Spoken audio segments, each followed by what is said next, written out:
Recently, Supreme Master Ching Hai graciously allowed our association members to gather for an international seminar. It was a joyous occasion as Master and disciples reunited to meditate and pray for peace. During her visit to meet with our association members, Supreme Master Ching Hai also spoke of the teachings of past masters and answered the spiritual questions of fellow initiates. Throughout the ages, compassionate, enlightened masters have urged people to surrender to the greater universal power by seeking the divine within, from which all other goodness and happiness follow.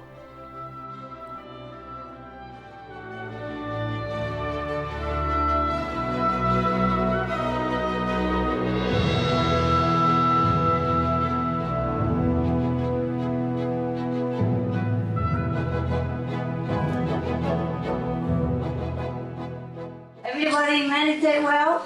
Yes. Very good. Very good. Yeah. Did you get my olive? Yes. You know what to do, right? No. Oh, you look on internet then. Oh, a little bit like that, you can make 1 teaspoon oil out of it. Now you can marinate it. You have to soak in water for a long time.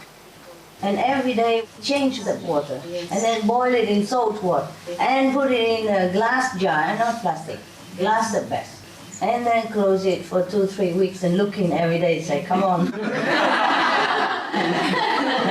And then you eat. We have some olive oil we make, but normally you have to wait 2 months until it becomes so clear like outside, like the one you buy in the market. But meanwhile, you can cook already, it doesn't matter. Just don't look as good as. And these olives, we make some marinade, like what I told you. Yeah. I think in internet you can find out how to.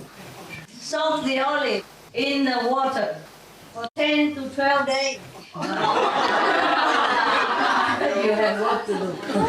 In a glass jar. Changing the water every day. Just a little bit like this, water. You put it in front of your kitchen, so you remember change water every day. It's like flour, Preparation, okay, now, for 1 kilogram olive. This is for 1 kilogram. To cover the olive, boil enough salty water at 10% to cover the olive in a pan for 15 minutes. Add a branch of thyme, few bay leaf, coriander seed, and a branch of fennel, if you want, You don't have to put all this. Let it cool down and use the brine that you have cooked for the olive to cover the olive up to 2 centimeters above the olive in a jar. Let it rest for 2-3 weeks before eating the olive. I hope you can make it well. Okay, try it. I went to desert once. I went there to meditate for a while. Wow, it's a really nice experience. In the desert, the sky looks very near to you because it's very clear. All the stars you can count, Yeah. The star look like you can touch it because it's so low. We feel like next to you. Funny, in the desert it's different than here. You feel the stars are very close, but you don't feel suffocated, Like the sky is next to you, lower than the ceiling, like you could even touch it. At night it's so quiet, And the star shines so brightly because there's no electricity, nothing there, no house, no people. Only some rabbit. And the rabbit is very small, they're this small, my wrist. First I thought they were rats. Because they're so small, I thought they were rats. But later I looked carefully, oh, they're rabbit. Because there's not much to eat there, so they're very small. I like the desert very much. I really love it. I did not want to leave. There's no water in the desert? Yeah, no water. But you go out and get water and bring it back. I was lucky because there was a public park nearby. Not near, but with the car it's near enough. I will go there, wash the clothes, wear simple clothes, wash it. And then bring some water home and cooking. Cooking is easy. You dig the hole in the sand and you put your pot on it. And you get some branches, the dry branches in the desert, everywhere, and you put it down there and it's cooked very quick. We use it to cook water, to bath, and cook food and everything. Yeah, very simple. I love simple life so much.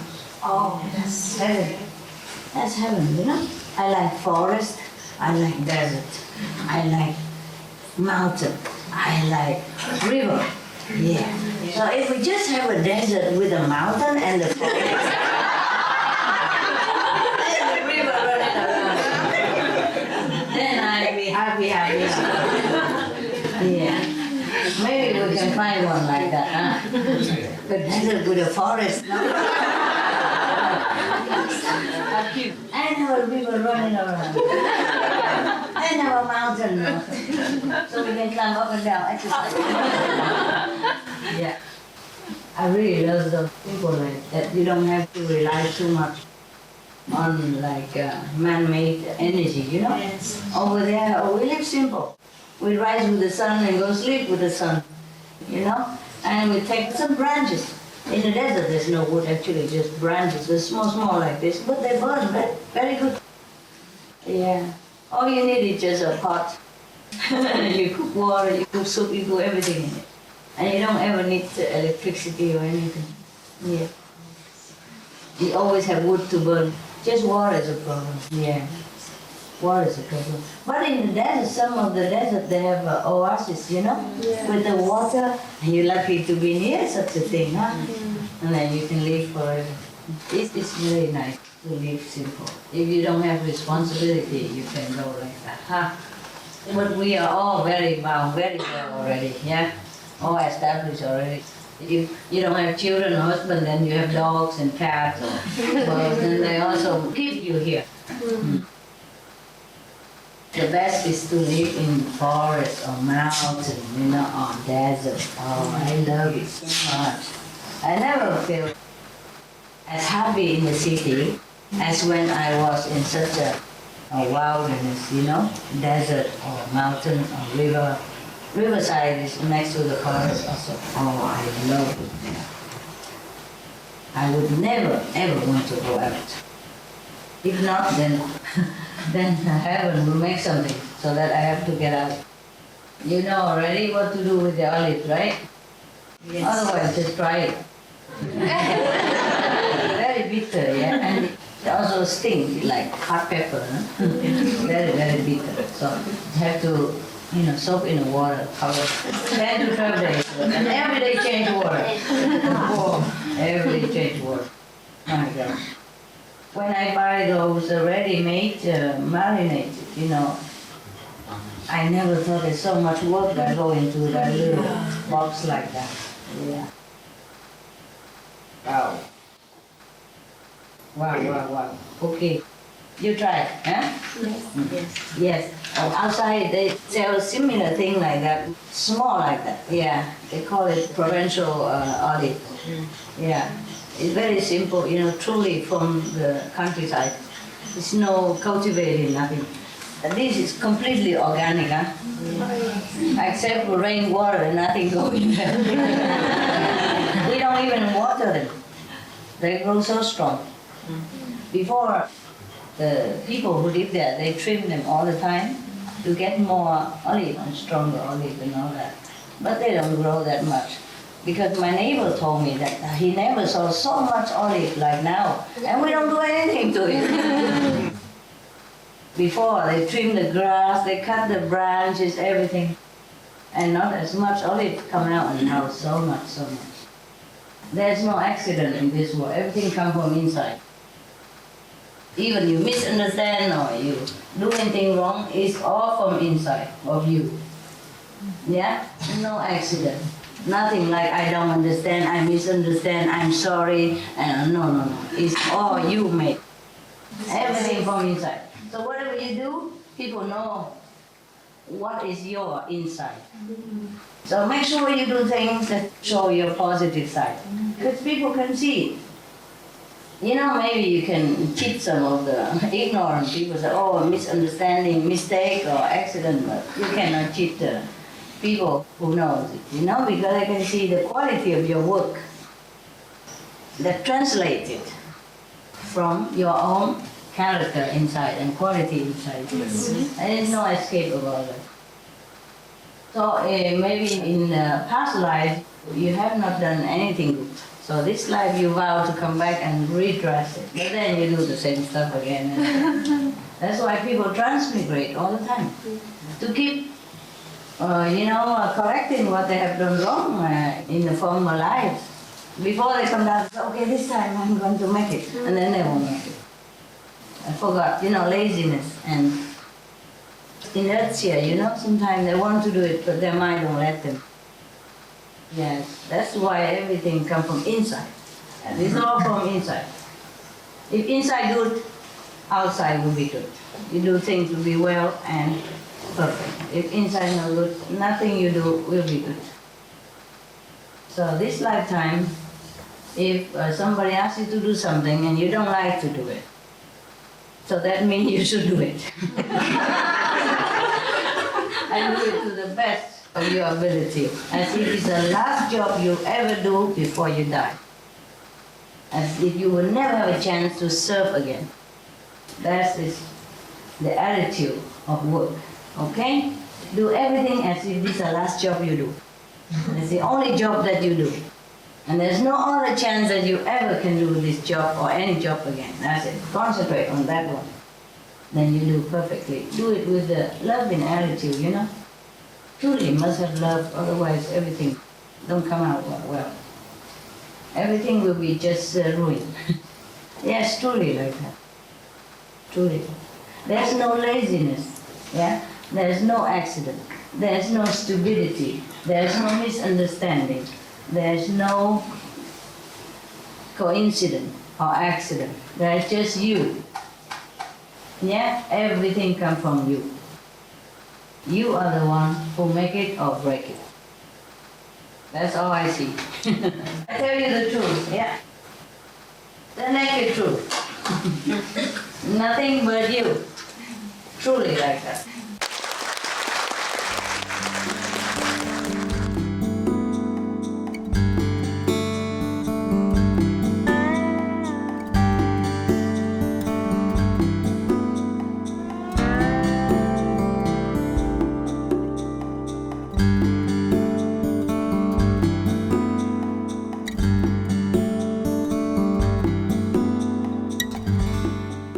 Wisdom is really important, yeah. And ego, we have to cut it. The less ego, the better. Because actually, the more ego, the more mess you make. All my experience in dealing with people, when I see somebody mess up or do something not good or making trouble, this is all the biggest ego in town. And they don't look like that. They don't look like they have big ego until you deal with them. Oh, terrible.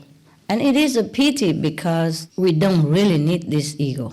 The I that know everything already, the I that is expert in this and specialist in that, and we don't need all that. Because if we don't have them, then we are smarter. We become more intelligent, smarter, really. The only reason I can do anything and good and that you like, everybody likes, is because perhaps I have very little ego or none. I keep checking myself, see if any ego pop up. No. Because if you have ego, then you do this kind of job, you're going to get hurt a lot. Hurt your feeling. So it's better you don't have any. But it's very difficult. One more thing, perhaps the reason that your ego don't go away because you don't have the chance to rub it off with other people, you know? Like nobody check you, nobody fix you, nobody tell you what's wrong with you because you don't do anything with other people.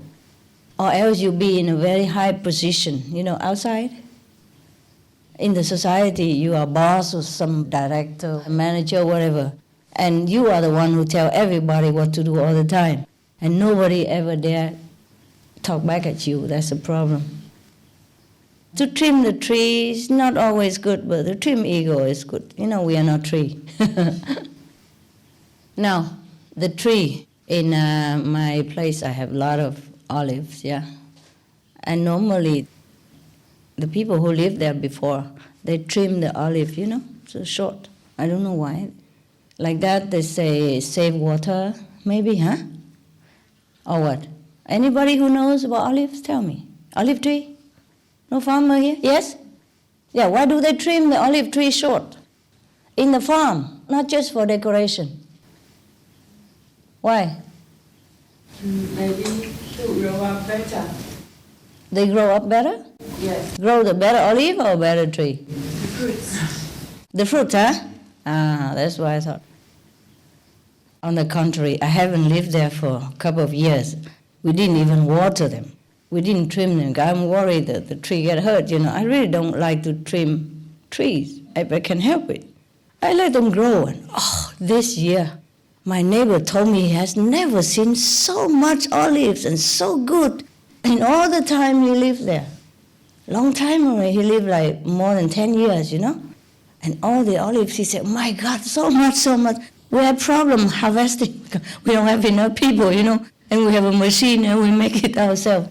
It's very nice olive oil that we make. It's very famous around here, you know. Here also. So it's not that always that you trim the trees is better. I don't trim the olive trees. I let them grow. They grow very fast. No water. Because I haven't been there for a long time. But this year they grow a lot of fruit. Oh, so luscious, look beautiful, and a lot of oil. Oh my God, so much fruit. So abundant of fruit.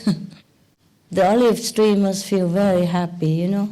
And the mountain also, I make sure, you know. Because we don't harm them, you know. Whatever we can avoid, we don't even cut grass. In spring they grow, and in winter they die, and they become compost. And so we just let it be, you know, they grow by themselves. We plant, we don't cut them, we don't bother. Number one, we don't like to cut anything. Number two, we're busy. Yeah, busy. Even not busy, don't cut wherever, really not necessary at all.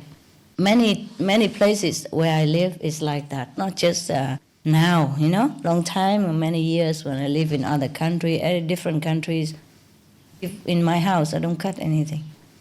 Only minimum. When the branches go too much into your walking area, yeah, it might scratch your eye, something, then I ask permission first. And they're okay with it, then we cut. Yeah. Because tree also have some spirit on it, you know, especially big tree, yeah? Sometimes more than one. We have respect for all things, yes. And in turn, they will protect you also, yeah? People do not know this. Otherwise, trees are very useful to people. Did you hear the story of Guru Nanak? When he was young, he was sleeping under a tree, yeah? And the shade of the tree moves together with the sun, huh? Whenever the sun is there on his face, the tree moves to protect him, protect his face, his body, so it's not too sunny for him. Maybe it is just a legend, but maybe it's true, you know? How else people would imagine such thing, you know? Yeah, it's possible. I'm telling you, it is possible. I remember when we were together a long time ago, me and the resident, we went to retreat in a mountain, very remote, and there's no electricity, just a river, you know, in a mountain. And we were singing, and we don't have light, no? And then the fire gone out, no more light, and we're singing and playing. And the moon just stayed there for many hours. It doesn't move. Normally, the moon will go down, with the time. And many witnesses, I wasn't alone. Many old residents, even the old one, the one that's been with me since the beginning, we all marvel at the moon. And later we say, okay, never mind, we go sleep now and let the moon go to rest. And then she dropped, poof! The moon go very fast, like I dropped like that. And all these hours, she's just standing there still, right there where it was, and not moving left, right, down, up, nothing. It seems like a fairy tale, but it was a true story, Many witnesses, and even some residents were there also. At that time, we were poor, we have no money for lamp or nothing, really. We don't have candle. How you light candle in the open air where the river is, there's always some windy, because it's between the mountain, and where it's like that, it's always windy. We cannot do much. And at that time, we didn't think of bringing lamp or nothing, We just go around and live anywhere. And the moon really accompanied us for a long time. And one day also I was in Spain. I didn't come back to Spain for a long time. And that's the first day I came back and the moon was round. And suddenly there was a face on the moon, truly the face. And smiling all the time that I was sitting there. I also have witness. There was one assistant. He saw that. In fact, he's the one who pointed to me. He said, Master, the moon is smiling at you. I said, well, really? Because it's normally you don't see the moon smiling. It just has some shadow and all that, but it's not a smiling face. That one is really a smiling face, so nice. And also even the birds, I came back to Spain after a long, long time, and suddenly all the seagulls, the white one, they came, I don't know from anywhere, from the mountains surrounding, suddenly they all came out, singing and flying for a long, long time. Around us, around my area, the seafront. And then they just fly on the sea like that. For a long, long. Suddenly they came out. When I came out, they sit there. They all came out and singing and flying for a long time. And then I came inside. Then they all disappear again, like nothing happened. Yeah, I also have witness. I have a couple of witnesses for that. Yes. Oh, truly, nature is really our friend. If we are their friends, we will know all kind of wonder. There's no miracle, actually. Everything in the universe is a miracle. If you are a miracle, everything becomes miracle. Of course, we don't wish for the moon to stay for hours like that just for show, but they just did it, voluntarily. Because the moon is also a being, I told you, huh? Yes, moon, sun, earth, they're beings. There are different beings in the universe, no, not just human, Just like we have animals, see, they don't look like us, but they are beings also, see? So the sun, the moon are different kind of beings as well. So we have to respect them all. Trees also. I'm happy to see you. Really, it's not enough that you meditate, You got to be exposed to many situations to grow up, You have to go out and also react with the reality in order to have more intelligence, Meditation helps also, but then if you don't have a chance to polish it, then it doesn't work. You capish? Yeah?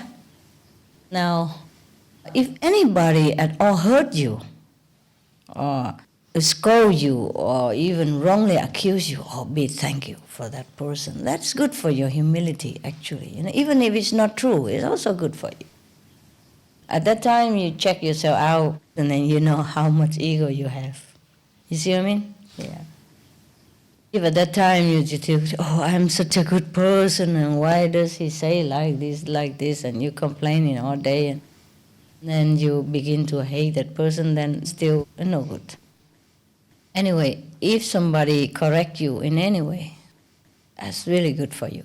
You learn from that mistake, and you become better. But it's difficult though, Difficult to take scolding, right? Yeah. Okay, do you have any question or are you happy? I want to thank you, Master. Why?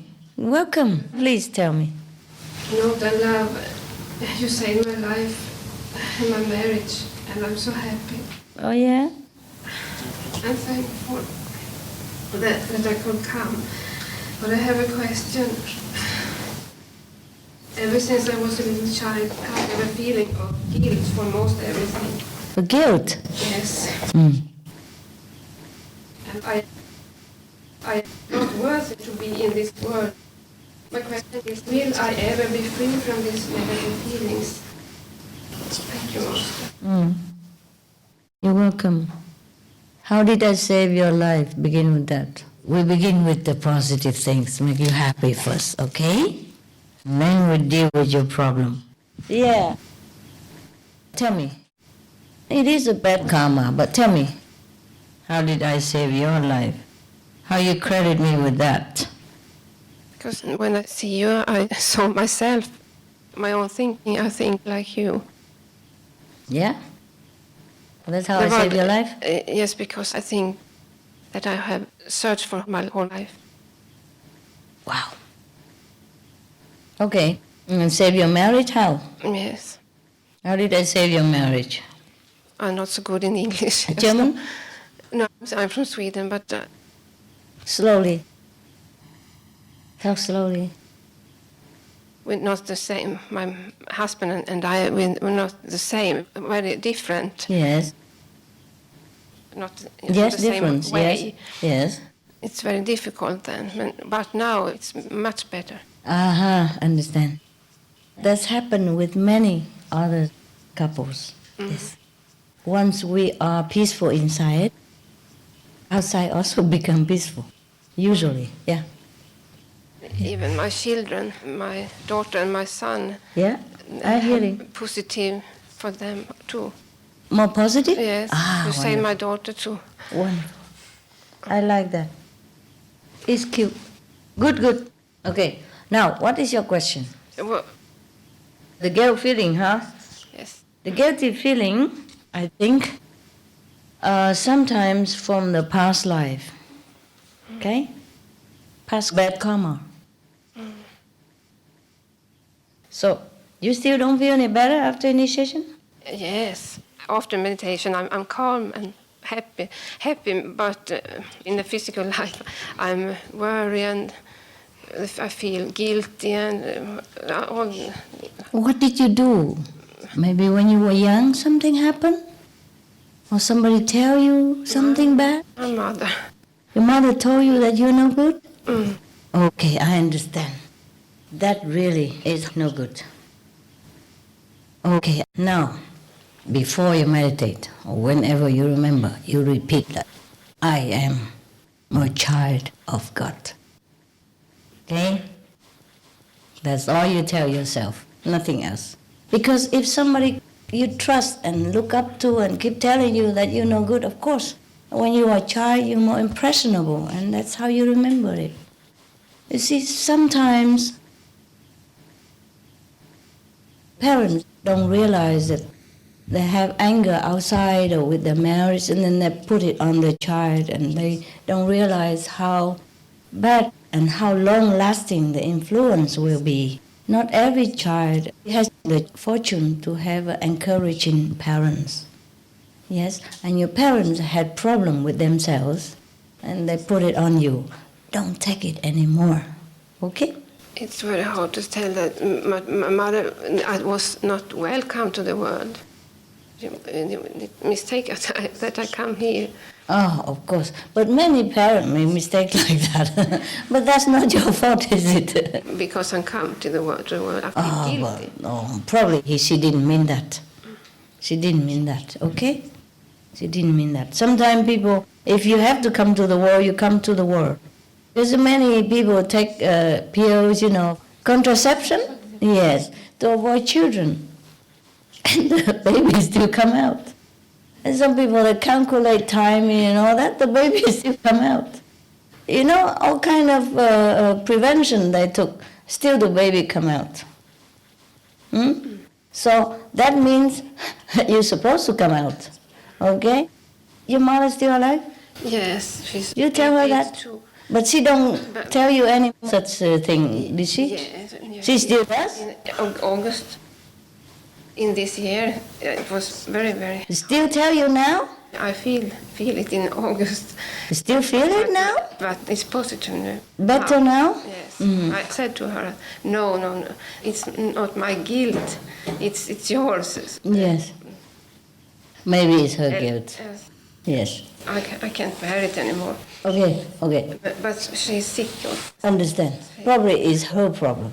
You see? Her problem. She had epilepsy, sick. Sickness. Yes, epilepsy in the brain. Okay. So you forgive a sick old woman, okay? Because it was my fault that she said that it was. It's your fault? Well, yes, she said that now when I was a child. Really? When she has this epilepsy attack. My fault because No, it cannot be. Even if it's because of you, it's her bad karma with you, okay? There are 2-3 type of people in this world, okay? Some type of people who are very helpful to you, good for you, compatible, okay? And with that person, you accomplish many things, or you feel good and bring luck to your life, make your life better, okay? And another type of person is no good, no bad, neutral. And another third type of person is harmful to you. And some person have harm and good. You see? There are degree. For example, 100% is a scale, yeah? And some person is good to you, like be 30%, but bad to you, 40%. Some person is bad to you, 30% and good 30%. So half, you know? It's truly like that. It depends on the karma of that person. It bring you bad or good luck. It's also possible. But even then, she has chosen, yeah, to be with you in this lifetime, or else you can never come into her life. Okay? There must be some agreement. A husband and a wife, then you choose afterward. That's different. But a child who comes into your life, that must have been an agreement between you both. You see what I mean? So it cannot be completely your fault. Either you are harmful to her or she's harmful to you. It might not be the way she said. Of course, many people, they blame each other, you know, that's normal. But you cannot be feeling guilty for that. There's no proof that you've done anything to make her feel sick, okay? Many people have epilepsy in this world. They don't have any children either. Okay? You understand me? They had it alone. Or they had it before children come. In this world, we have to give and take all the time. There's not really a rare person that come into your life completely good for you. Of course, some people are less harmful, some people more harmful. But you can never tell. You can only tell if you know it inside. But outside, you can never prove that who is harmful to you. Because sometimes a person, he look very happy and smiling and all that, but not necessarily good for you. You see what I mean? You don't know where that person just came from. Sometimes it came from hell, just now. Yeah? If you're near that person, he burns you. And not physically, but mentally, emotionally, all kind of things. It make you feel very bugged, you know, very agitated and aggressive sometimes. You don't know why. Or bring some other misfortune into your life also, and you don't know why. You see what I mean? Yes. So in the old time, people choose a husband and wife very carefully because of that. You see? If you're married to a good partner, yeah, lucky and compatible partner, hey, your life will be more peaceful. And if, unfortunately, you met some person who is more harmful to you than good, then your life is hell. Depends on how much harm. You know, like being good luck and happy life, only like 40% good, 60% bad, then it's very difficult life. Yeah? So if only 30% bad, and 60% good, oh yeah, bearable. You know, but if 30% bad, 70% good, 80% good, then you live okay. You see what I mean? There's no complete harmless person next to you. Very rare.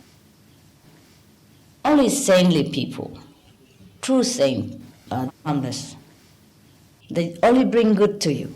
They don't ever harm you, even invisibly, subconsciously. But normal people, half sane, half human, they're still harmful to you, yeah? If they don't have the heart to change their habit or their way of thinking inside, they still can carry negative influence and can make your life trouble. That's why every country they tell you, choose your friends. Yeah, right? Every country they say that, or not? Yes. Tell me the company you keep and I will tell you who you are. Thing like that, yeah. Choose your friends carefully. Rather have no friends than bad friends. But in this life, we could never know who's bad friend, who's good friend. Sometimes people seem to be very enthusiastic to us and try to be very helpful to us, but not necessarily. They are not necessarily harmless. No, they're not necessarily good for us. They help you a little thing, but they harm you a bigger thing.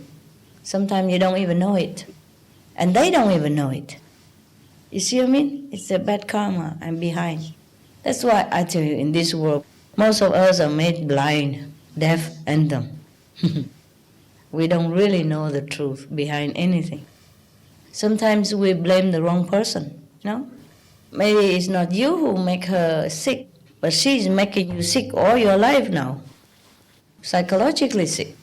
So who is bad for whom? I don't want to say anything, but even if you make her sick at that time, she make her sick all your life, so it's equal, huh? Isn't it? But I'm stronger now. You feel stronger now? But these feelings don't go out. Don't go away yet. These feelings come up all the time. Okay. Guilty feelings. So every time you feel like that, you say, no, it's not me, okay? You haven't done anything to her, have you? No. You haven't done anything bad to her except what she told you? No. No? Okay. Forgive her. Then you're good. Okay? And look, even if she told you that and there's no proof for that, and you still love her and you still feel yourself guilty instead of blaming her, then you are good. Okay? So that is proven that you are a good person. Finito. Thank you. Yeah? Thank you, Master. You're welcome. So there's no reason you should blame yourself. Okay? All right? From today, finito, no more. You're a good person. Okay? And I say so. Yeah.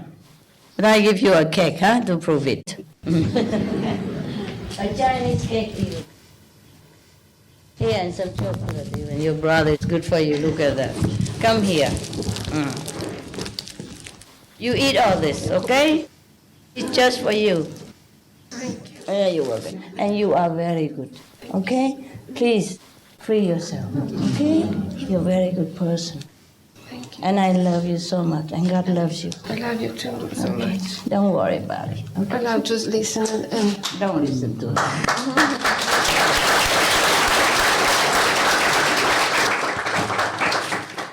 It's good that you don't blame your mother for anything. It's good for you. See, it's good for you. Yeah. Yeah. She's sick also. You see what I mean? Maybe a little imbalance, okay?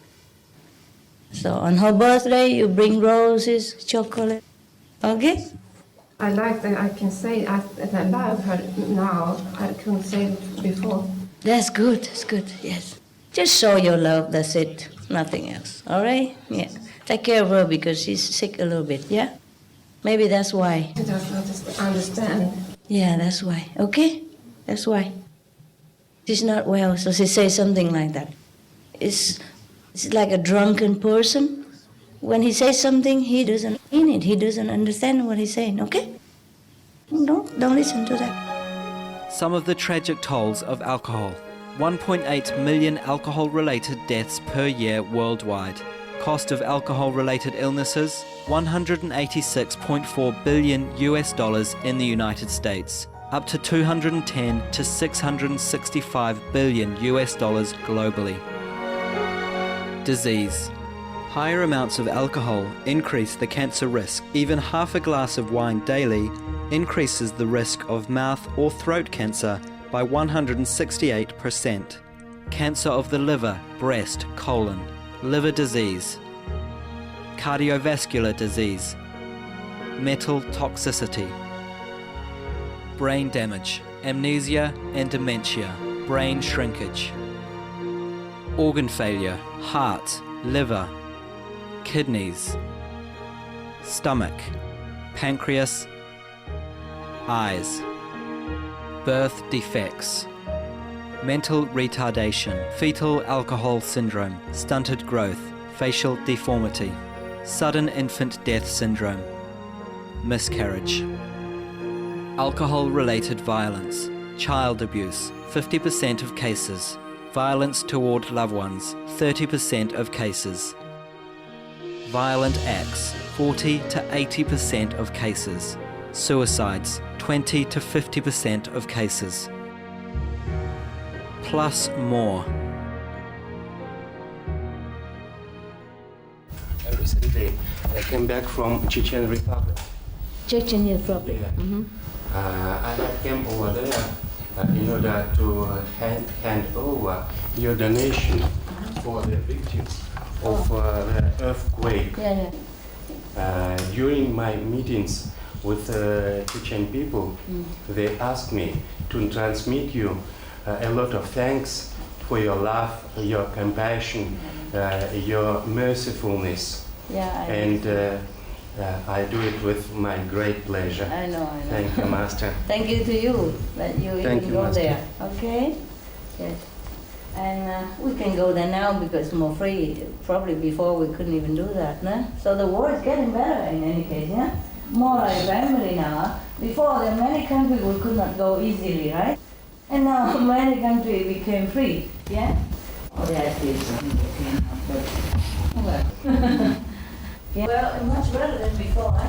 Remember, I went to Russia and lecture even. Yeah? And Hungary or Bulgaria, Poland. I don't think it was possible before, right? So the world is getting better, you know? Thanks God, no? Yeah. We forgot, it's actually getting better, right? Look back like a few decades ago. Yeah, even the West Berlin gonna come to the East Berlin without having trouble or without hassle. And now we're free to go anywhere. Holland become European Union. Remember? Bulgaria, Hungarian even. Who would think of that a few decades ago, yeah? Even over decades ago, it's not possible. So we have to be happy with the change that we have, yeah?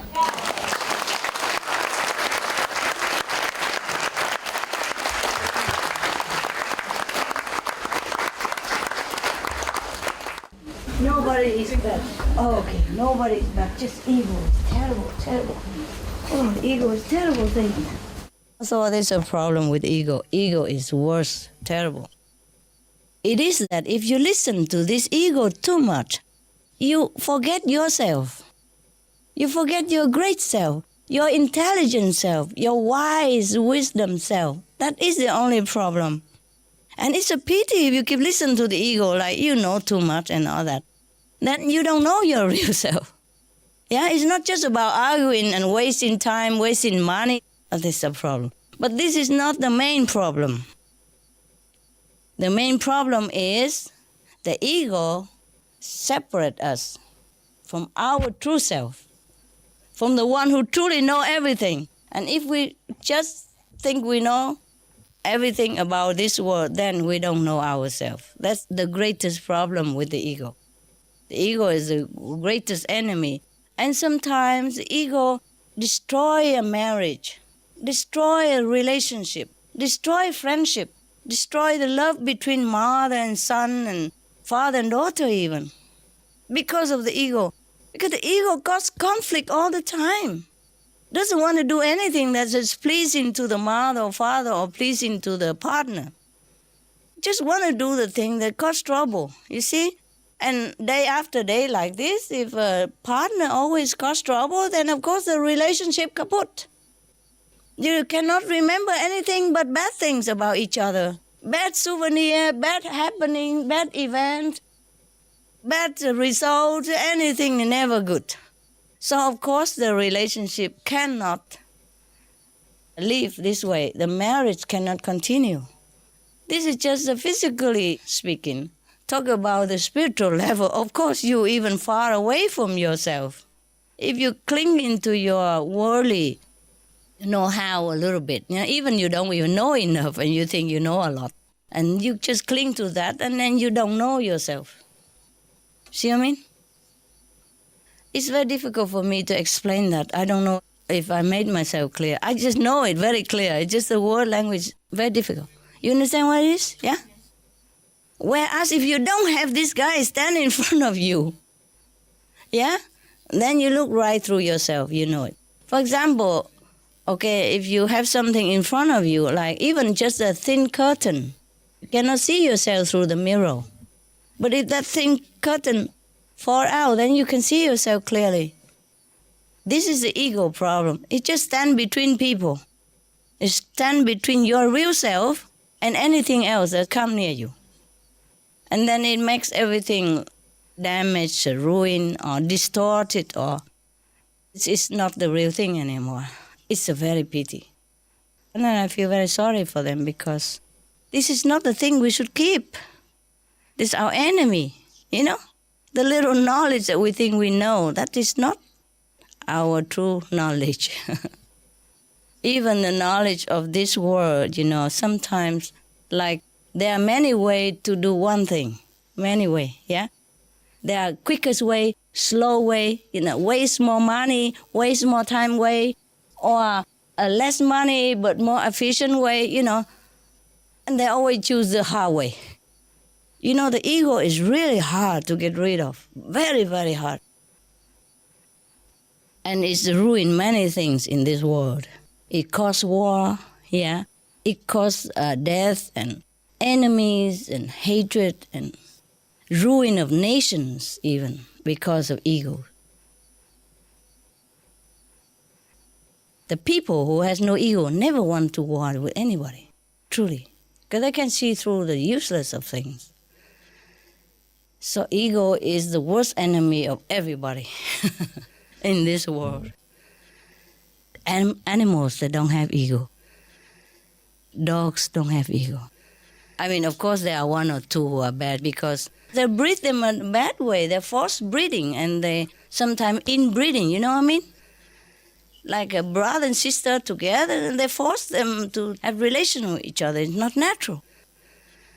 Or they give them a lot of hormone and all that medicine and they'll drive them crazy, you know what I mean?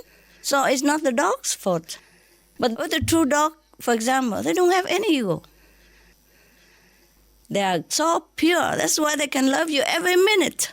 Even if you just call them there and they come and wag and tail immediately the moment you come and love them. They never hold any hatred within their heart for a second. You can see that. So if you want to see the egoless being, look at the dog. Truly like that. Most animals don't have ego at all. And the human, you know, interfere and ruin their nature. Okay.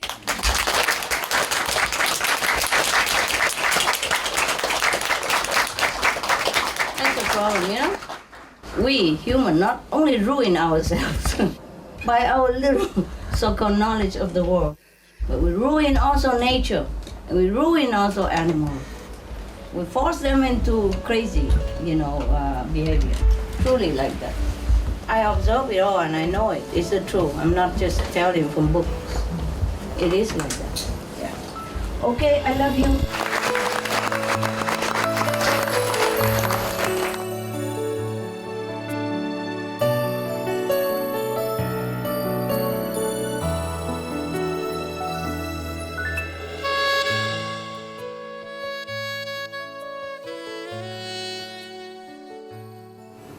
Wow, you know what? We really don't know some words, you know, some words really different. For example, I give like $10,000 for relief disaster, like in Haiti, for example. And it's like 10 times more over there, the equivalent. That means over there, they can buy 10 times more supply, 100,000 or 200,000 sometimes, depends on country, huh? We really don't know the value of life in some countries. Just for example, and many other places like that. And here I give like 20,000 for Ukraine, and they say to me 133,000 in supplies. That's substantial, huh? Right? Especially for emergency. People just need like water, emergency food, and something simple. Wow, that's a lot. And I'm amazed, how your brother and sister can always manage, because it's a lot of food to deal with, huh? A lot of substance to deal with, a lot of things to deal with. It's a lot. They have to go there and rent a truck and buy the supply. You're really getting very good at it. Every country. I'm proud of you.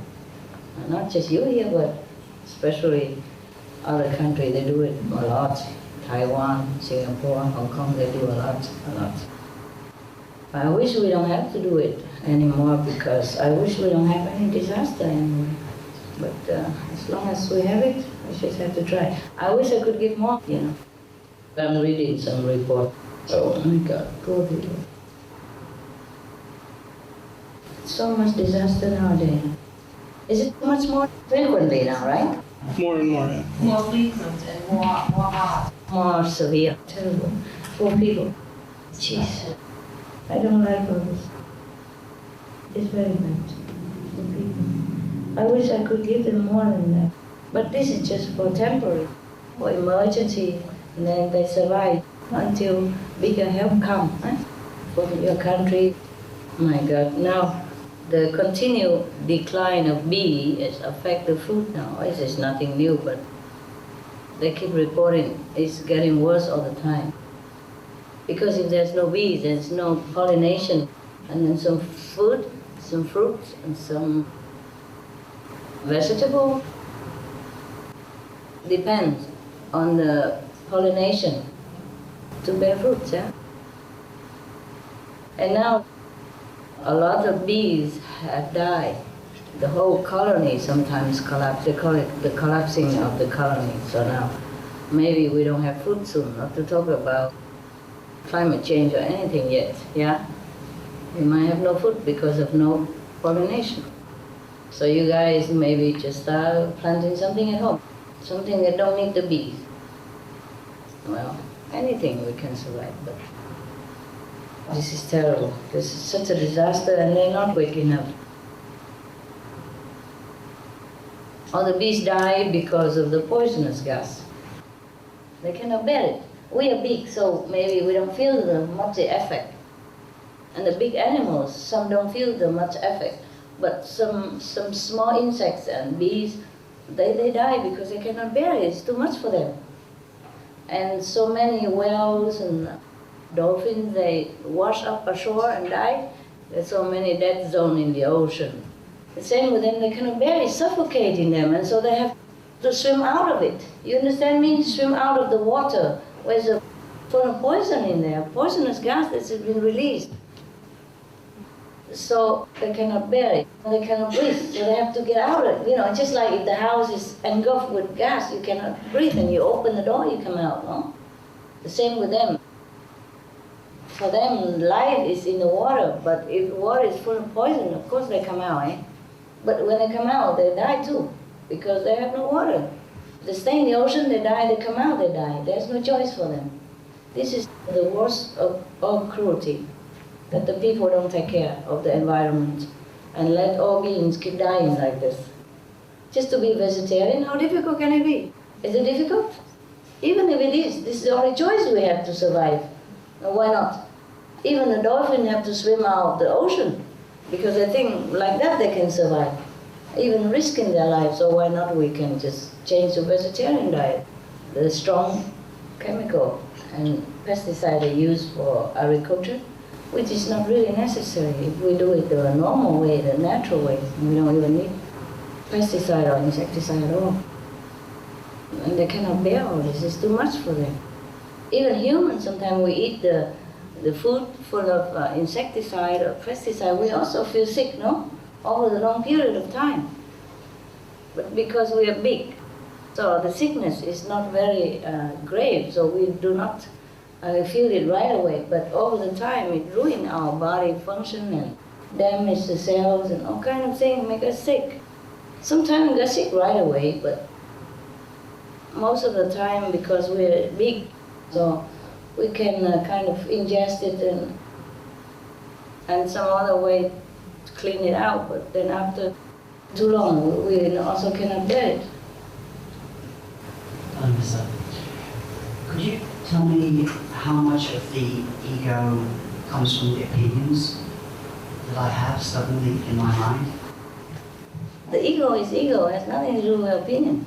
It's just because I experienced once when a lot of my opinions shattered and then it was very clear. So I felt that was connected with the ego. Yeah, of course. Of course, the more ego you have, the more wrong your opinion would be. I guess I just imagined the egoless state being an opinionless state. I thought if somebody has little ego or no ego, then they would also have few or no opinions. Yeah, that's right. So my question is how to reduce the number of opinions. Because I notice I stubbornly hold on to them. And when somebody debates with me, I keep hold of my view rather than being loose and allowing other views. Just reduce your ego and your opinion will be also correct or less. But that's difficult. So just be happy when somebody scolds you, that's it. I'm grateful. Yeah, it's truly like that. Because if nobody fix you, nobody carve you up or tell you that you're wrong, or nobody really humiliates you a little bit, then it's difficult to get rid of the ego. Really, it's like that. Somebody scold us or offend us, then maybe we feel unjustified. And then maybe we think we have ego. Or sometimes we do something wrong and we still don't want to admit it. And then maybe after a while we realize that we have ego. Otherwise it's difficult to know, eh? Thanks. You're welcome. But the thing is, we don't like to be fixed. We don't like to be told what to do. We don't like being treated with less respect and all that stuff. It's difficult.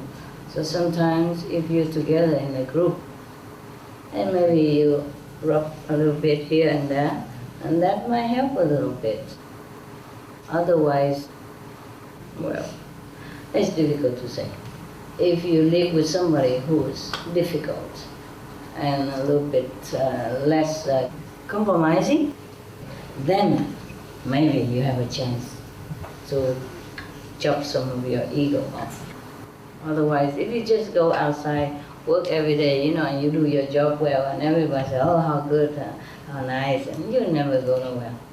Truly like that. Unless you check in yourself every day, your wrongdoing, like the diary I gave you, that's also to check up your percentage of ego. Whenever you think you're wrong, or whenever you think your ego pop up, you tell yourself off and change it. Change the course of action or thinking. When you hold opinion about somebody, it's mostly not correct. Unless you're really enlightened and you can see through. You can see their aura, okay, now it's coffee color, I know it's bad. And now it's all white and golden, okay, he's good. Then you can hold maybe some opinion about his spiritual elevation. Otherwise, it's just better, you just don't hold any opinion. You just think of yourself as the most humble, the most needy of repair. Then keep reminding yourself that and respect everybody. Since you don't know who they are, truly, since you don't know the inside of them, it's better not to hold any opinion. Let alone you don't see anything and you already judge that person then of course that would not be very helpful to your spiritual practice and to your ego chopping mission. But it's good that you know it, at least that you observe yourself, and it's good at least that you know something is not correct. That's already half of the cure. Very good. Continue to do that. So one of the things I try to do is notice when something is against my opinion. Yeah. Notice when I'm wrong. But rather than looking when I'm right, oh yes, I'm right, I look for when I'm wrong. And then it helps me soften my view. That's very good. And whenever you know you are wrong, you keep it. Okay, remember? But do not always like blaming yourself too much. It's also no good either. You become like self-conflicting. You cannot improve and you will not have your self-confidence. Also not good. It's difficult to pinpoint what is the right way to do. You just have to go along and then you will feel it. The problem is sometimes we hold an opinion about somebody. It's not always correct because sometimes we have the bad karma with that person. You see? So we feel that way about him or her because that's what he did or she did to us, or you have problem with each other in a former life. And then if we have the opinion about that person because of our previous bad karma with him or her, then it's mostly not correct. Because other people look at him and her differently. So it's difficult. That's why the Bible says, judge not. And another thing is, sometimes we judge a person by something that happened to us before. And not necessarily happened with that person, but happened somewhere else, with somebody else who looks like him, or who wears that kind of shirt, who walks the way he does. Then he must be bad. Because this is a reaction of our brain. He registered something unpleasant before, and now it looks similar, and he begins defensive, begin to coil up and say, no good, stay away, and that person no good, because he looks similar. That is a problem. That's why we don't always have a good judgment about somebody or about the situation. That's all. So try to disregard the negative, especially with the disciples. Just forgive and forget is the best. But if you don't know that person very well, it's better not to judge. It's good that you're very observant, but act on it. It's better be good. Hello, Master. Hello. I'm working for years as a Heilpraktiker, HP. Oh. It's a natural doctor in Germany. I want to share, for me it's very important, Yeah. about bacteria and antibiotic, because it's a knowledge what only a few people know. Mm-hmm. In 1900 medicine, there were two people, one French medical doctor we know all is Louis Pasteur, Yeah. and we believe that bacteria come from the outside as our enemies. And it's just a simple truth that when we eat meat, it's dead. Yeah. And with one meal with meat, we take over 500 million bacteria inside. And with one vegetarian meal, Yes. non-cooked, Yes. we take 500 pieces of bacteria inside. Instead of 500 million. And we all don't know when we try to kill bacteria in our intestine and we take antibiotics, it's not possible because we can't control life by killing something. When Louis Pasteur says we have to cook our meal to kill bacteria, it's not working because you can't control and you can't kill life and you can't kill bacteria. They just change their form. That's right. And when we are green inside, when we are green in our intestine, we don't have to have fear Yes. about bacteria. They don't come from the outside. Right. They are not aggressive. Bacteria are our friends. Yes. When we see in the forest there's a tree and the tree died and there comes mushrooms from the inside of the tree, Yes. it's just like a digestion. We need these bacteria because they digest our garbage. That's right. Yeah? Mhm. So it's very important to have no fear about the bacteria come from the outside. Mhm. So much money is thrown away from the pharmaceutical industry by producing this senseless That's right. medicine, Mhm. because we have to stay clean inside by many green foods, and then we have to have no fear about bacteria because they find nothing to eat in us. That's so right. They keep away from us, That's right. and we have to take no antibiotics because it's no need. There's no need. We can do many things without money. It's good, but when people are sick, they don't take antibiotic. What do they take? It's Homeopathy very and all that? There are three things. They take the knowledge that bacteria change their form, and there exists medicine with the primitive forms. So if you have your nose is running and inflammation is everywhere in the body, so you can take this medicine, and the bacteria are not killed, but they remember to change their form to a primitive state. Yeah, that's very good. Yeah, and there's something more, very, very simple. The people don't like to hear this. It's our urine. The Indian people, they use them. Yeah, and there are these primitive phases from the bacteria when you drink this in the morning. So the bacteria will change to another level, so they are not. Don't hurt you. Yeah. Understand. The Indian tradition, maybe Ayurvedic or just traditional way of curing, even mentioned in the Buddhist Sutra, you use your own excrement and the urine even to cure yourself. But of course you have to know how and how much and how. The body is regulating this, and Yeah. it says in the Bible that Jesus, when he was in the desert, he should drink the water out of his own land. Maybe this was the first. His own system. Very good. I'd rather try something else, of course. But it's nice to know, in case you don't have any other medicine, then you have to cure yourself and save your life, no?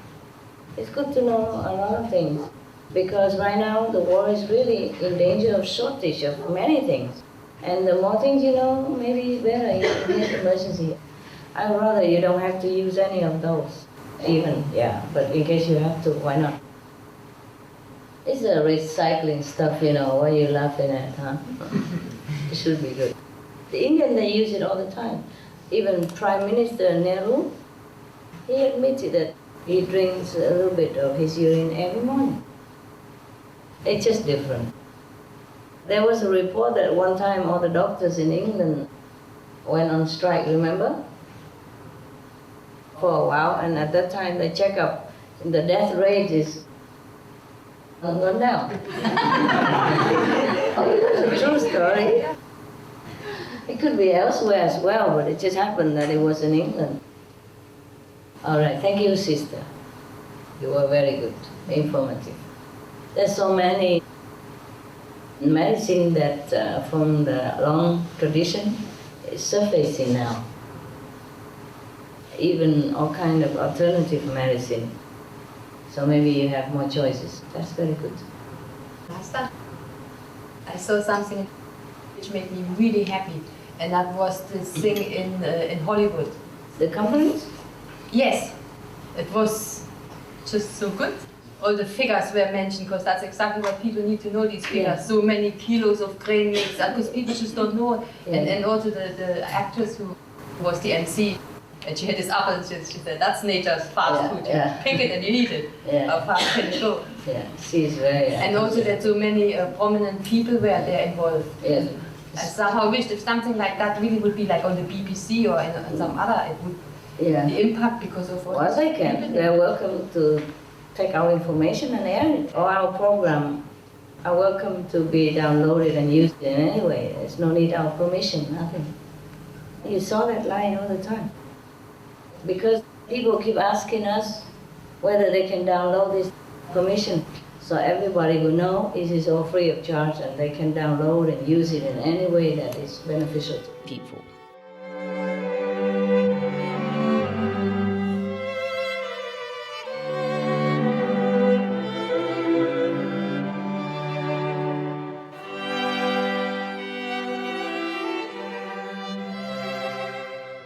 Okay, I tell you a little story.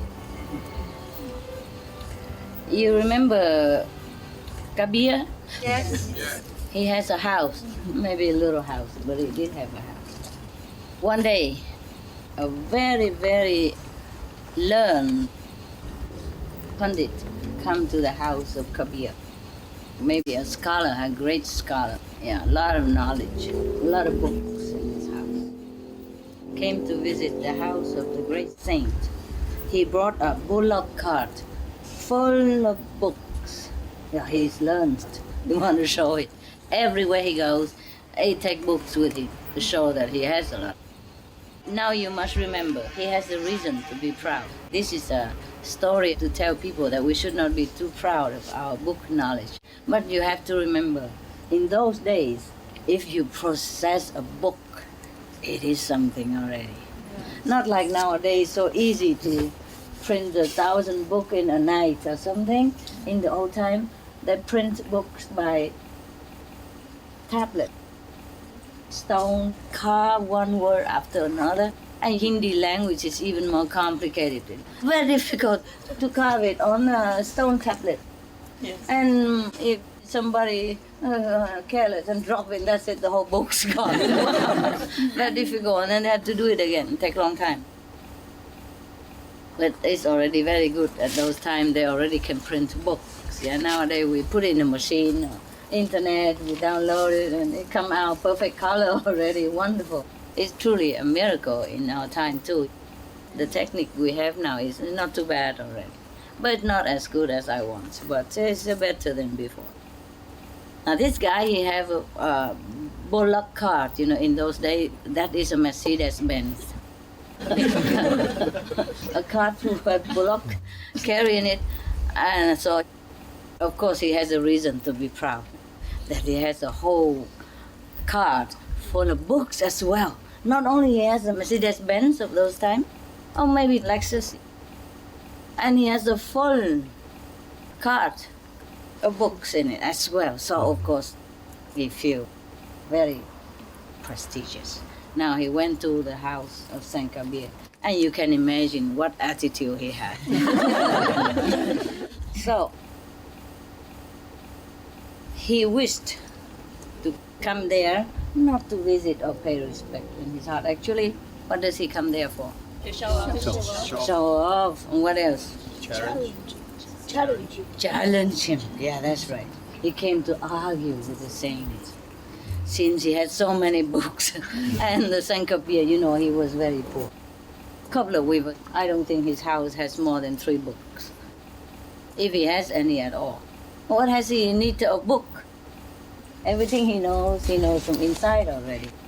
If he has a book or two, maybe because it's just for reference, or sometimes people give it to him, and maybe just for passing times with somebody who come with him. You know, what does he need the book for? Normally he don't care. So this guy want to prove that he not only knowledgeable and learn and rich and travel wise, but he also want to prove that Kabir is dead wrong. And he wanted to go there to make sure Kabir admitted that he is wrong, that he doesn't know. He can prove all with the books, and Kabir will be helpless because he has no books. Oh, very little book compared to his full load Mercedes-Benz car of books. Now, when he arrived in Kabir's house, Kabir was not home.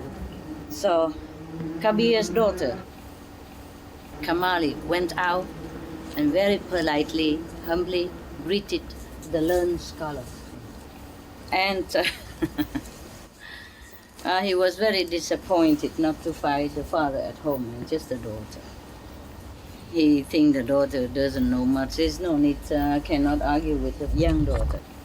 He kind of looked down on her anyway. What does she know? Just a little kid. So he was very disappointed, feeling that there's no opposition to his challenge.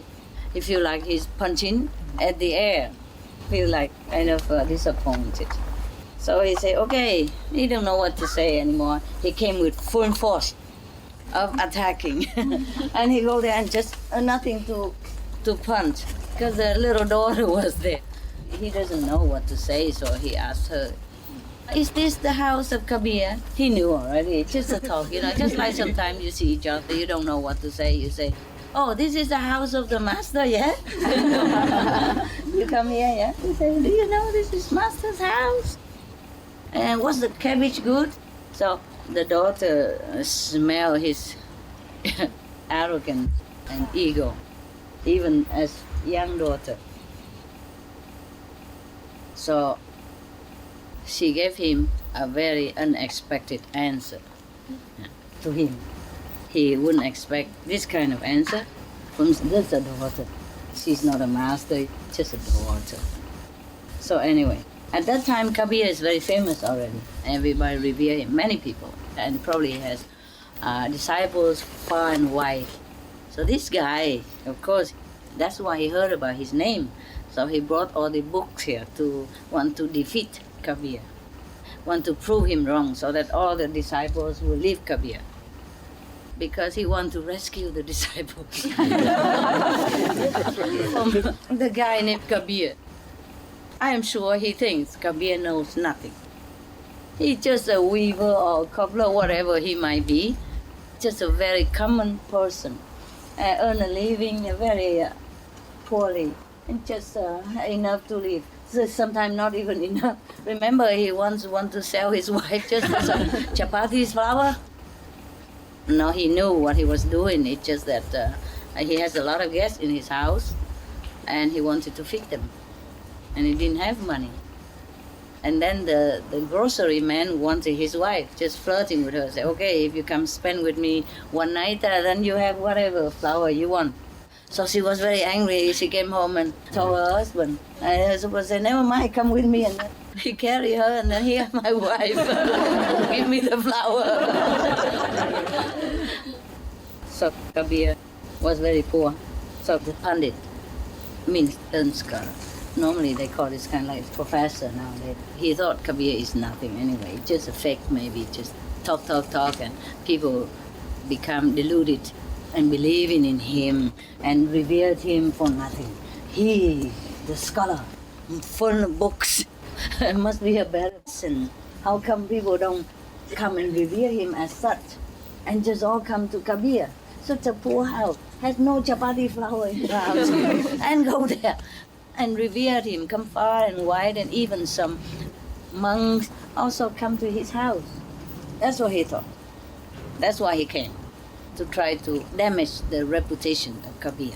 He would expect when he came to the house of Kabir, as he's so famous, there must be a lot of people there waiting with Kabir, and then when he go there in front of everybody like this, he would pound upon Kabir, and everybody would know far and wide that Kabir is a fake. He's stupid and don't know anything anyway, and everybody would leave him eventually. That's what he planned. But he came in the house empty, Kabir is not there. Sometimes people invite him to go lecture. He's not home, so his little daughter answers. So now, because he asked, oh, is this the house of Kabir? Of course the daughter know already that this guy is he's coming here not with good intention, and she can smell it. Even kids, they know who is spiritually elevated and who is not.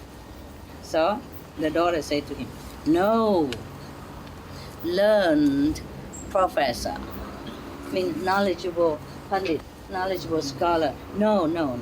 This is not the house of Kabir.